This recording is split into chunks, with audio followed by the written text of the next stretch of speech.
Salut à tous, aujourd'hui on parle du système solaire. On l'a vu en cours en primaire, mais est-ce qu'on se souvient encore de tout? Dans 5 secondes, on se donne 1 minute pour comprendre les planètes du système solaire.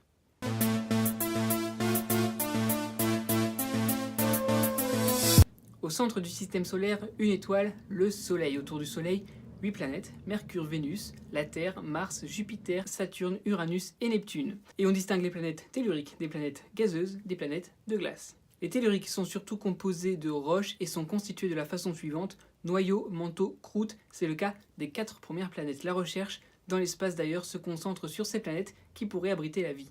Les géantes gazeuses sont énormes et sont constituées de gaz légers, hydrogène et hélium, qui représentent plus de 75% de leur masse. C'est le cas de Jupiter et de Saturne. Les géantes de glace, c'est le reste. On dit glace au sens astrophysique du terme, puisque ces planètes sont faites d'autres composés volatiles, comme l'eau, le méthane ou l'ammoniac. C'est le cas d'Uranus et de Neptune. Et il y a aussi 5 planètes naines: Cérès, Pluton, Oméa, Makemake et Eris. Pluton, qui pour certains était encore à l'époque une planète, car depuis 2006, elle a été reléguée au rang de planète naine, trop petite pour être une planète comme la nôtre, mais trop grande pour être considérée comme un petit corps du système solaire. Allez, pour finir, un petit moyen mémotechnique pour se souvenir de l'ordre des planètes. Me voici tout mouillé, j'ai suivi un nuage. C'est bête, mais ça marche. Voilà, en 1 minute, on en sait un peu plus sur les planètes du système solaire. Merci d'avoir été au rendez-vous.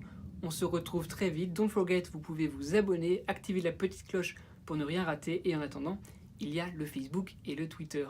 En attendant, on se retrouve très vite. Bye bye.